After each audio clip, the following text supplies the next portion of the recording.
UFC Fight Night Saudi Arabia, Adesanya versus Imavov just took place, and I'm going to go through the entire card, starting with the early prelims, ending with the main event, giving my reaction and breakdown to every single fight on the card, starting with the early prelim opener of Hamdy Abdelwahab versus Jamal Pogues. I thought this was a pretty bad decision. I thought at least the last 2 rounds should have gone towards Jamal Pogues. Hamdy Abdelwahab got 1 takedown in round 1 and then didn't get any in the other 2 rounds. So I'm fairly certain I watched Jamal Pogues outstrike him on the feet for the last 2 rounds. Maybe I'm blind. Maybe I'm just blind along with everyone else in the world other than the judges that were in the arena. But Hamdy Abdelwahab gets a decision win. I just find it crazy how there was literally, in my opinion, more of an argument for 3-0 Jamal Pogues than there was for a 29-28 Hamdy Abdelwahab. Absolutely insane. Not only does this guy roid cheat, and then you let him be in the sport and let him continue his career even after he popped, you're also gifting decisions towards him as well. I don't know what's going on there.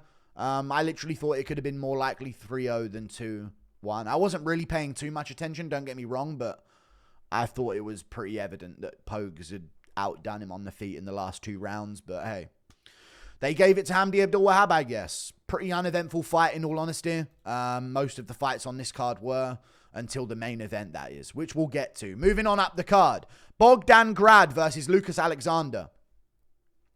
Was watching this while I was getting ready. Bogdan Grad did very well. He was getting takedowns, but Lucas Alexander actually ended up on top position at one point early on in the fight, started doing some damage. He actually had some good striking moments early in the first round, especially. He was having a pretty decent round for himself, but Bogdan Grad eventually in the second round just started pouring it on. He landed a punch as he kind of went for a takedown on Lucas Alexander in the second round, put him on his back, and then once he got on top, he just started sort of mashing away on top of Lucas Alexander and eventually finished him by TKO to ground and pound. It was a good win for Bogdan Grad. I picked him to win this one. A lot of people had some money on Lucas Alexander here, but I've been paying attention to Bogdan Grad for a pretty long time outside the UFC. I mean, he's had 2 goes of things on the Contender Series, I'm fairly certain. But yeah, I always thought Bogdan Grad was pretty good, so I thought he would win. And he pulled it off by TKO, so good for him. We move on. Jasmine Jasudavicius versus Mayra Bueno Silva. Mayra Bueno Silva is who I picked. My first incorrect pick of the card, and one of the few. I picked her to win by out-grappling Jasmine Jasudavicius. She's a bantamweight. She's out-grappled other bantamweights before. I thought she would be able to sort of have a bit of a physicality advantage out there, but Jasmine Jasudavicius is massively improved. Getting her takedowns and getting her total strike game going, landing these little shots of ground and pound throughout the fight. Doing her thing on the feet as well. It was a pretty Jasmine Jasudavicius performance. She's been actually doing very well recently in her career. I didn't really rate her too good early on because I was like, ooh, close with Kay Hansen. This is not the recipe of a future top contender, and she's also had other fights where she's been schooled. I think she fought Natalia Silva and got completely picked apart, but now we know how good Natalia Silva is. It doesn't look that bad in hindsight, Jasmine Jasudavicius, she won, and she won well, and she got a decision win. Good for her. We move on. Terrance McKinney versus Damir Hadzovic. This is the one I actually watched properly live while I was loading up the stream. Terrance McKinney gets it done in the first round. I actually told everyone to bet on a first round finish for Terrance McKinney here. Under 4 minutes is what I had. I thought it was very good value.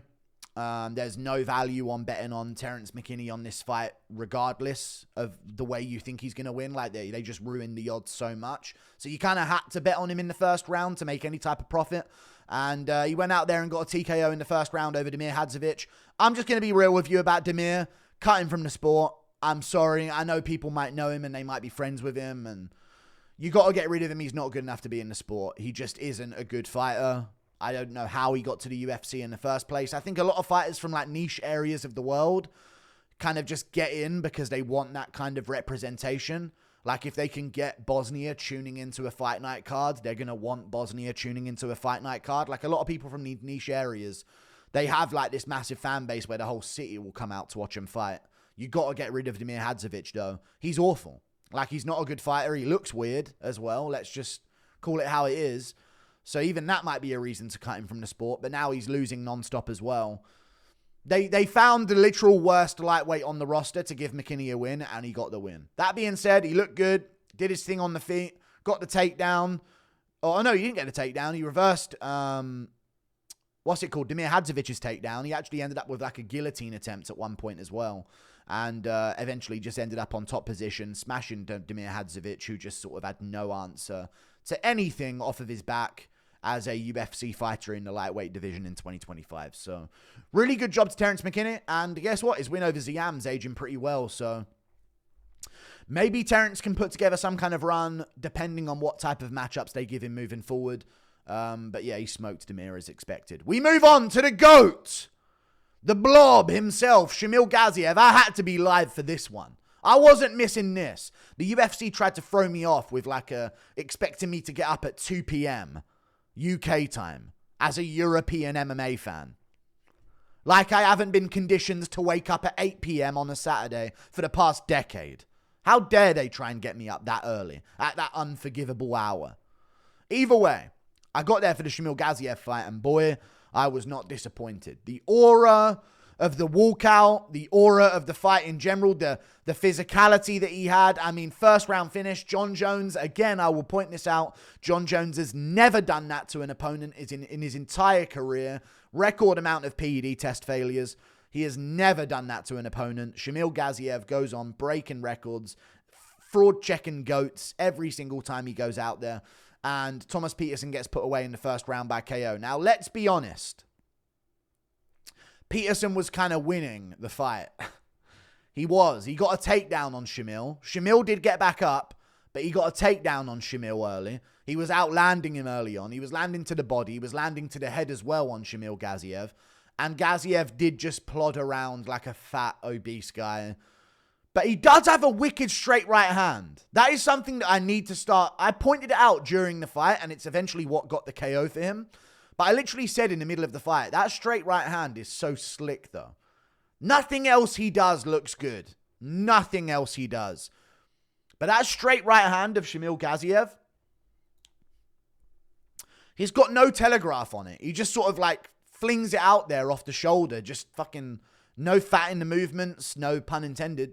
Normally you would expect there'd be a lot of fat on the movements of Shamil Gaziev. But either way, he just has a really nice, crispy, straight right hand. It's kind of his main move. And he just caught Thomas Petersen with it and put him away. Phenomenal performance. We've never seen anything like this in the heavyweight division. They're running scared. The title walk starts now. Let's not say title run. We don't want to scare him off. The title slow stroll on an incline starts now. And yeah, it's going to be a good one. You know, Shamil Gaziev gets it done. First round TKO. Jones is next. If I guess maybe there's an argument for Aspinall to fight Jones next, but you know, Shamil obviously gets priority in that matchup, just so he really put Jones against his toughest test. We move on. Mohamed Naimov versus Kaan Ofli. I went with Mohamed Naimov. Ofli's good, but I thought there was really good value on Mohamed Naimov. Like, they weren't really respecting how much easier he was going to have of a time fighting Ofli than I thought he would. They kind of, I believe they had the odds reasonably close here because Kaan Ofli was like a touted prospect before he went on tough and got slept by Mayra and Santos. I can't even remember the odds. I barely even check them for the fights. But either way, I thought Naimov was great value as just a trustworthy pick. Got the takedowns he needed. Landed shots on the feet that would stumble Kaan Ofli now and again. He looked like he got stung at one point by an uppercut. We'll get to the main event in a second. But other than that, he kept in full control. Did his thing on the feet. Did his thing at range. Got the takedowns when he needed them. Kaan Ofli's a ball of muscle that needs to out-physicality you, and he's not going to do that to these big featherweights like Naimov, who's a big, sturdy, strong featherweight, who's taller than him, who's rangier than him, who's more powerful than him. Ofli's just looking like a bantamweight out there, and I don't even think he could make that division. He's got an unfortunate build, and he doesn't have the slickness of a Volk to pull off that type of build. You know what I mean? So I went with Naimov, and Naimov got the job done by decision. I always root against Naimov, but I did pick him. I just don't like what he did to Nathaniel Wood on the Abu Dhabi card before, where he just blatantly cheated and got away with it. But it is what it is. We move on. Fares Ziam versus Mike Davis. I actually picked Mike Davis to win. I should have gone with Ziam. I kind of wanted to go with Fares Ziam. But Mike Davis had a bit of a stinker early on. It looked like, oh my God, this is the prospect I've been hyping up for so long. He looked terrible early on in the fight. That does need to be said. He looked awful. He looked sloppy in his takedown entries, and then he would just pull guard and be on bottom position. Never pull bottom position in MMA ever in your life. I don't know why people still think this is the Royce Gracie era. People know how to fight now. It's a different time.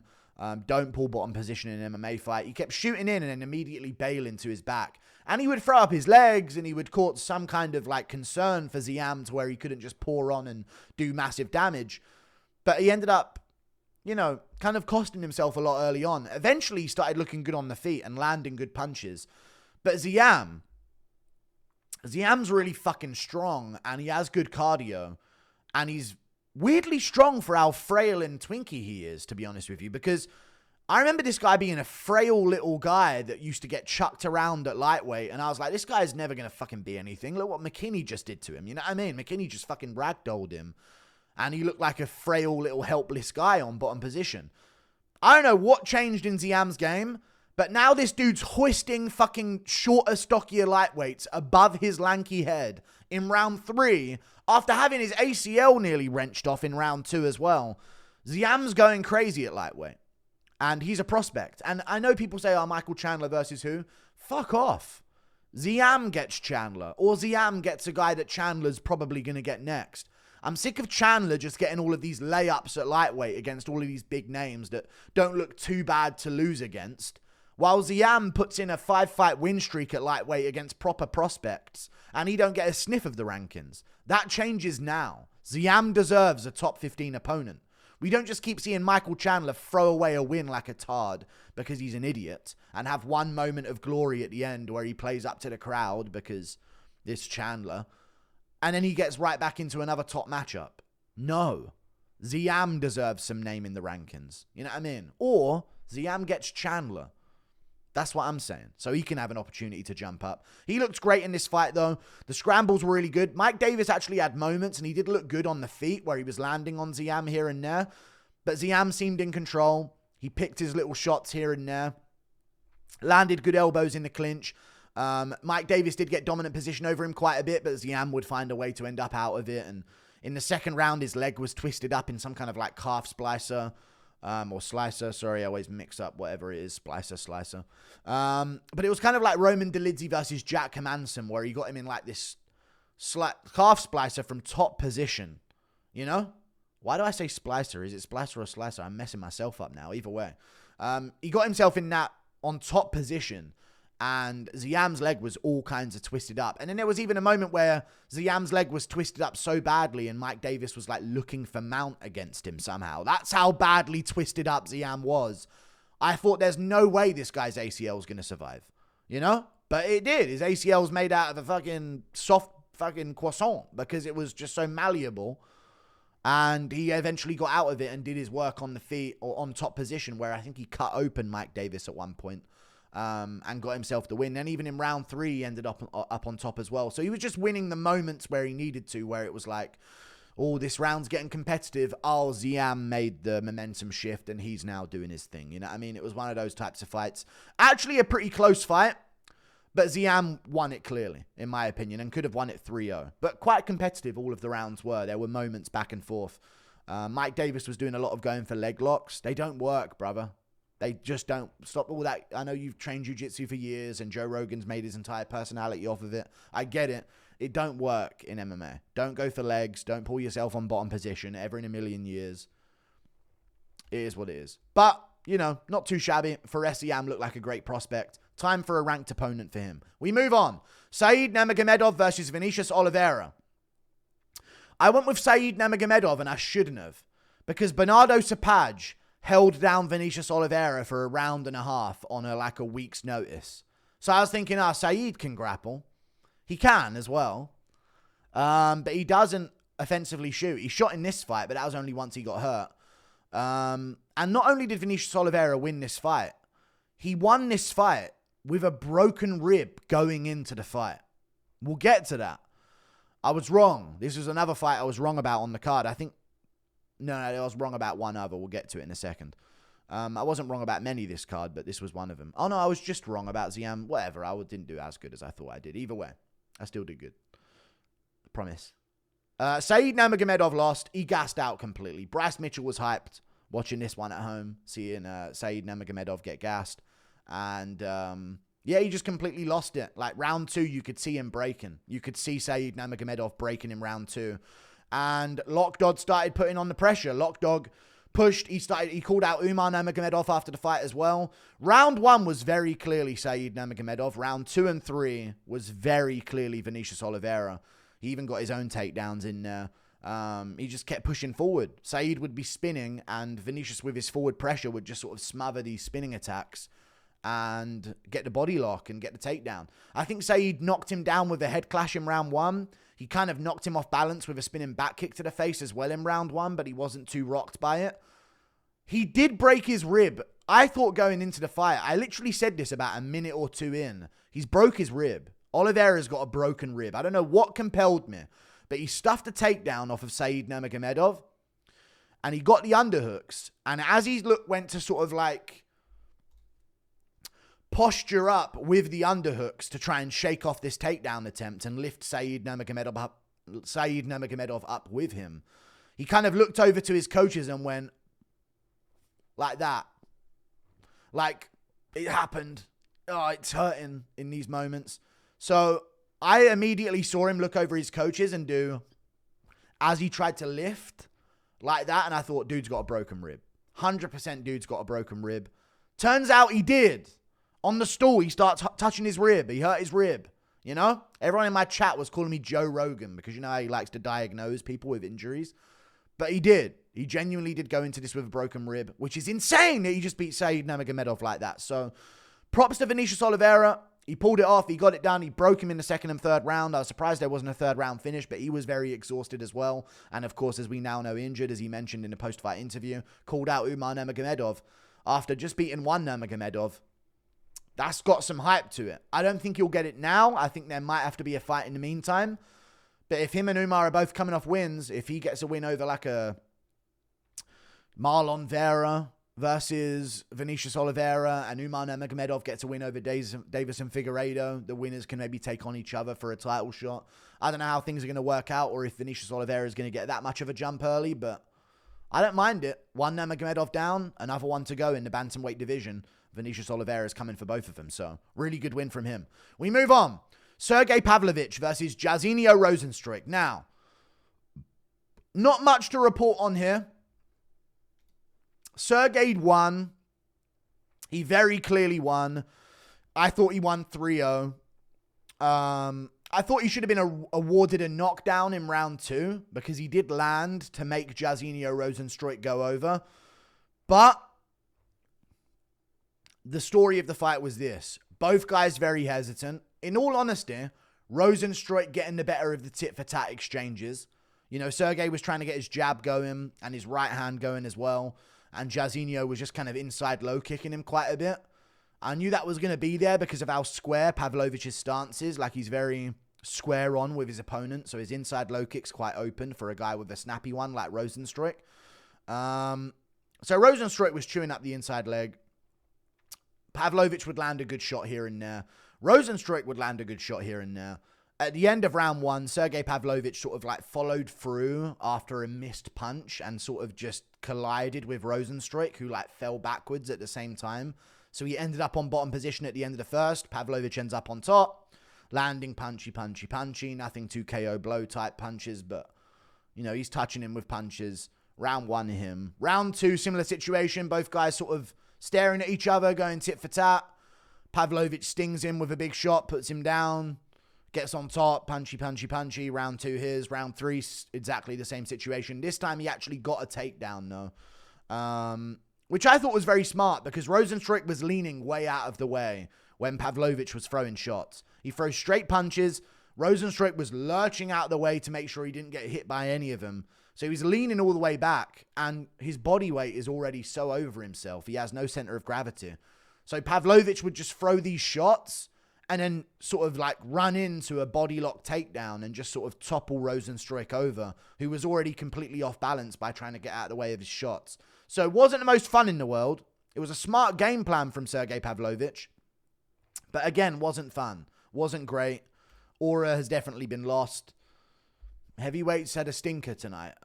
This was supposed to be a big showcase where we get a big win from Pavlovich. He's back, or maybe an upset from Rosenstruik. He's in the mix, you know. But no, he just dominated Rosenstruik based on every time half the round had gone by, he would end up on top somehow and stay there until the end of the round. We move on. Shara Putstin Magomedov versus Michael Venom Page. Michael Venom Page won the fight.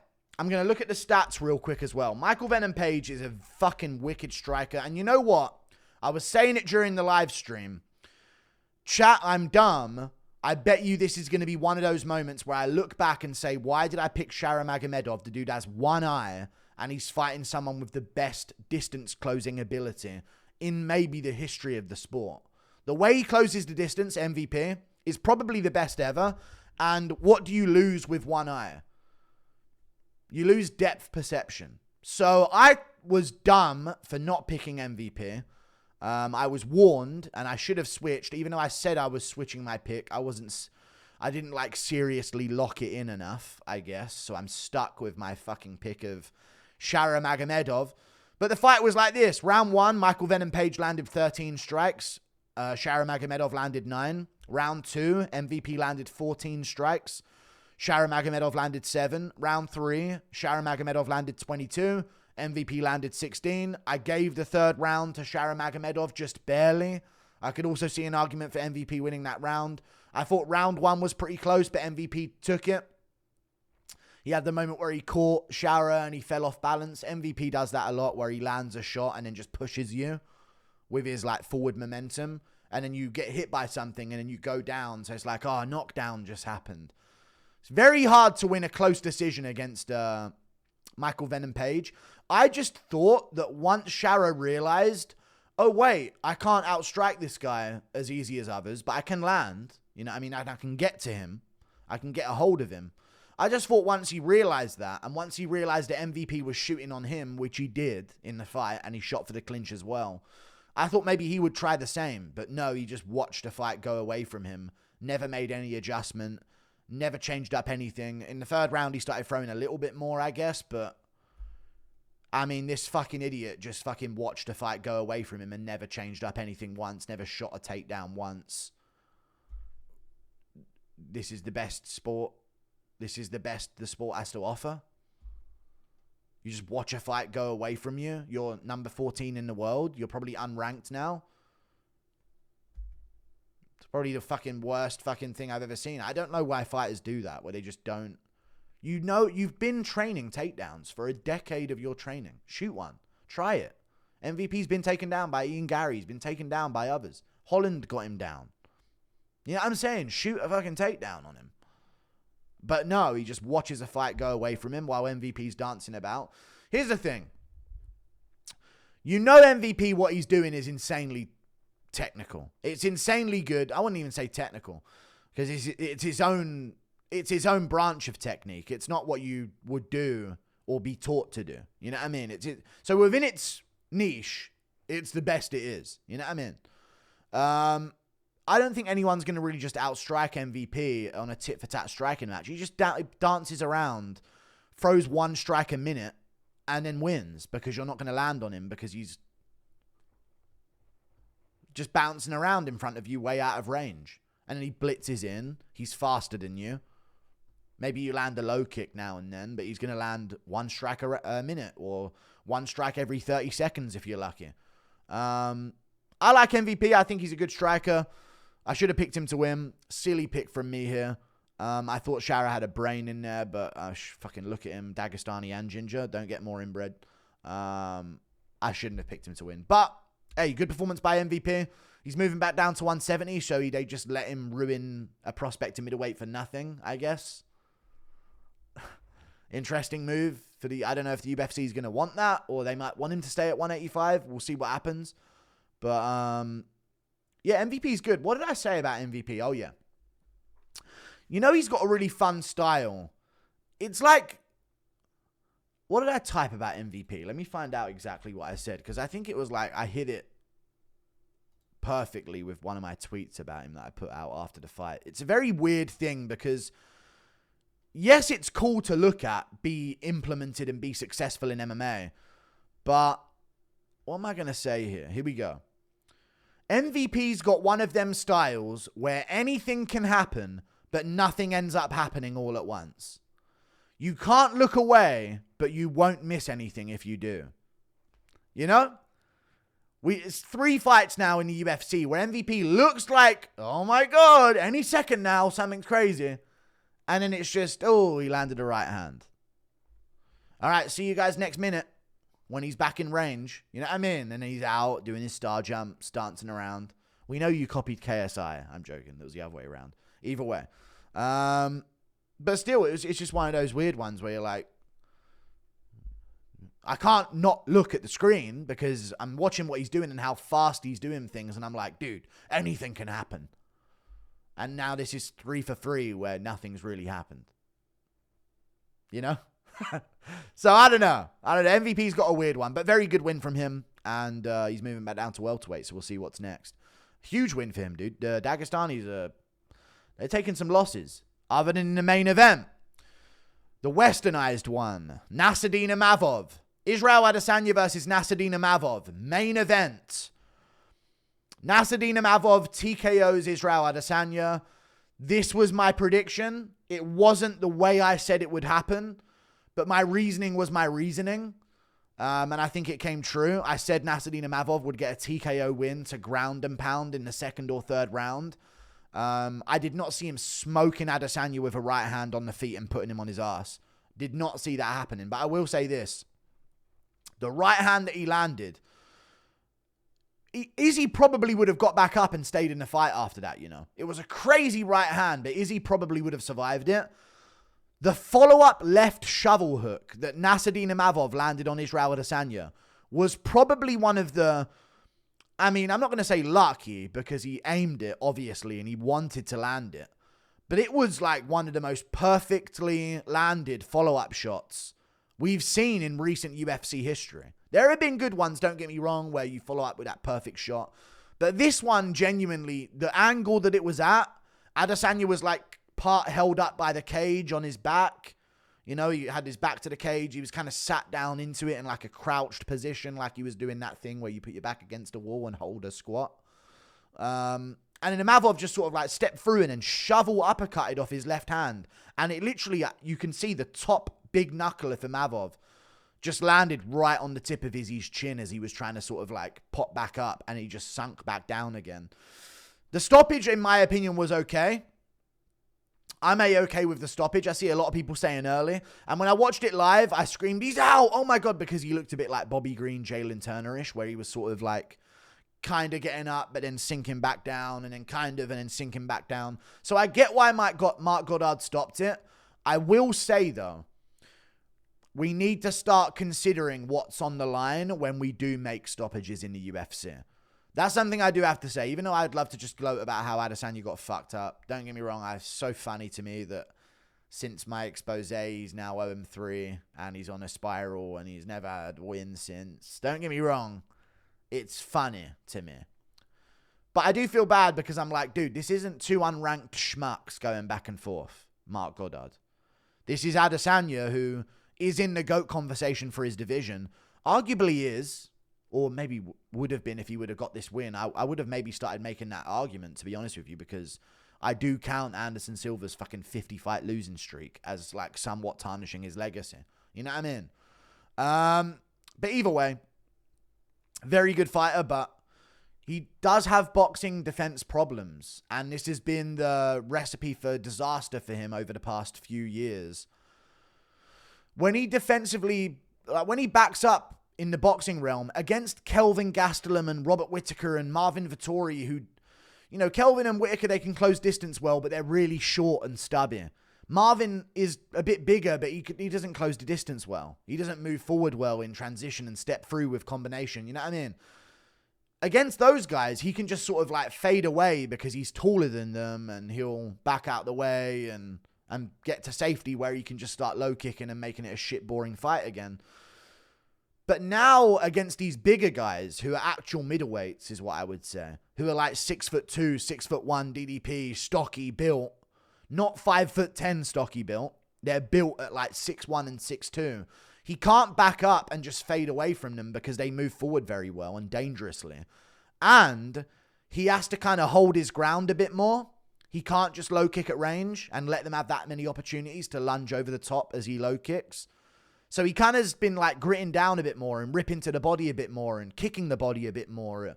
And like, you know, he started sitting down on his shots a lot more, but it now is backfiring on him to where he's in the boxing range a lot more. And he's being kind of, his boxing has been getting kind of fraud checked. And I've always said this about him. His boxing is his weakest point. He got out jabbed by Whitaker with like a fucking 7-inch reach disadvantage. Like it was, I've always said his boxing and his jiu-jitsu once he's on the ground is his weakest part. His takedown defense was very good.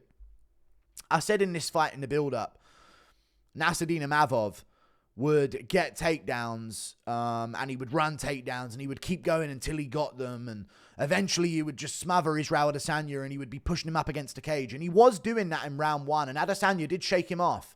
But if you look at the amount of effort that it took Adesanya to shake him off, it was like eventually if Imavov kept running that plan of every round I'm going to get in his face, and once he's backed up against the cage I'm shooting or I'm pushing him up against the cage and trying to trip or a sweep, eventually that would have maybe started to suffocate him. But even if it didn't, just by doing that on Adesanya, when he would back up, his hands would drop because he wanted to get underhooks.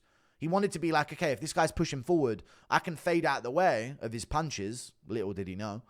But also if he tries to disguise an entry behind some punches while crashing forward, you know, I'm going to be prepared to get the underhooks and be able to stuff these takedowns because Imavov can grapple very well. And once that thought was in Izzy's head, he was more open to getting chinned. And that's what happened. Imavov, he was getting picked apart on the feet, but he landed a massive uppercut in round 1. That was the most effective strike of that round. I know that Izzy landed more, and I definitely gave the first round to Israel Adesanya, but he even hit like a lateral drop on Imavov. But, yeah, the uppercut landed clean, and then they both traded in the pocket a little bit towards the end of round 1. And then round 2, he just put Izzy away. Put him away badly. TKO win. Smoked him by TKO. You know what's tough about this is it's like Adesanya, to me, the reason why I haven't liked him is because I've always felt like he was being someone that he wasn't. You know, with the pretending to have cancer. I mean, these are the reasons I didn't like him. I used to like, if you watch back my YouTube videos, I was cheering Adesanya on the rise because I thought he was a really cool dude that was going to get a bunch of crazy edits. Like, this style is crazy. Look what he just did to Brunson and Whitaker. You know what I mean? It was insane. And the war with Gastelum, it was really fun to watch Adesanya's rise. But then it was look what, I don't want to talk about it, but look at Chadwick Boseman. I remember it was like, dude, you're like softly, non-directly trying to act like you have cancer right now because you grew a boob for the Costa fight, which we never got answers for, by the way. Then I started sort of crashing down him. Then I found out he lied about his upbringing. And he had servants. And he lived a very rich life. And he tried to act like he didn't. And then I found out. And then there was the race stuff with Dricus du Plessis. And then it was just like there was all this stuff over the years that I was just like, fuck this guy. Then the Romero fight. And then, you know what I mean? I was just getting annoyed by it. And my whole thing was, this guy's acting like someone he's not. And the way he's lost in the last 2 fights have been from him trying to be someone else. He pointed to the ground against Dricus like Max Holloway. He got subsequently finished immediately afterwards. He tried to push the referee off because of an eye poke that may or may not have landed. I haven't actually checked back the slow-mo replay. But it didn't look like it affected him in any way. And he sort of, no, I'm fine, ref. It wasn't a bad eye poke. I'm good. And he sort of like pushed the referee away like Pereira did. And then immediately got finished by Imavov. It's almost poetic the way it really has gone down for the past few years in Israel Adesanya's career. It sucks. It would be better to have Adesanya at the top of the middleweight division than Imavov. He's a much bigger name. He's more fun to talk matchups with. And there would have been this Strickland rematch or DDP rematch or a Chimaev fight for a title shot. They never would have done that. But it would have been more fun to discuss matchups at middleweight with Adesanya's name involved than Imavov's. Don't get me wrong. But this is it. He got chinned. He got put away. Could have taken a few more shots just for the fact that his legacy's on the line, Mark Goddard. But, hey, I don't mind the stoppage that bad. I thought it was good. And, yeah, Nassourdine Imavov. TKO win. Huge win for Nassourdine Imavov. For Pereira, for Adesanya, I don't know what's next. I just don't know what's next. It's tough for him, because he's got this. If he isn't in big fights, do people really care? It's one of them ones, because I don't know if you guys noticed this, but I didn't see fucking no one talking about Adesanya Imavov this week. I'm going to go onto the homepage right now. Hold on a second here. I don't even think it's trending. No, it is now. It is now. But it wasn't it didn't feel like a big deal going into this fight. You know what I mean? So Adesanya kind of needs to be in title conversations, or he's just some corny fucking weird anime dude that loses. You know what I mean? His success is very much tied to his star power, which is like it with everyone, but very much so with Adesanya, I think. So I don't know what's next for him. Looked good in this fight. I don't think he's washed. I don't think he's past his prime. I just think he got dinked by a perfect right hand because his boxing defense is flawed when people mix in grappling.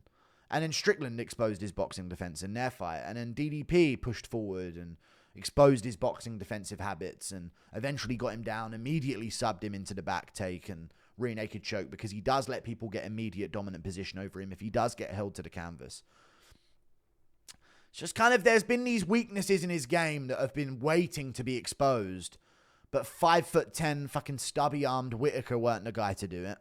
5'9" fat-ass Kelvin Gastelum was the guy to do it, but decided not to be because he shot a takedown after wobbling Israel Adesanya early. Yeah, he got his title shot by beating old man Anderson Silva to a 29-28 decision. Like, there's been signs, I thought he lost the Romero decision that was a title defense. I thought he lost the Whitaker rematch. Very close. Don't get me wrong. All of these very, very close. But there's been signs. Vettori, round 2, in their rematch, he gets him down, he takes his back. He doesn't put a body triangle in because he's retarded. But, if he did put that body triangle in and kept him there, that'd be a whole round of Vettori on his back. It's just, the signs have been there. No one's had the capability to do it or the talent to do it. He got a wicked win over Pereira in hindsight. Massive, massive, great win that's going to stand the test of time. But other than that, yeah, I've been calling these losses. So, yeah. Like and subscribe. Thank you for watching. Tough stuff for Israel Adesanya. I just saw a clip of him talking backstage about the loss, and he was like chuckling, laughing, and then sort of calming back down again. I think he is broken by this. His personality and his whole personality is that he's the guy. He's the man. He's the main character. And now that's gone from his life. So we'll see what happens. We'll see if he wants to continue. It's a long road back if he wants to. Maybe there's an angle if Ankalaev beats Pereira. He could push for that trilogy. But I will say this as well. After he pushed away the ref, I swear to God, maybe arrogance was his downfall.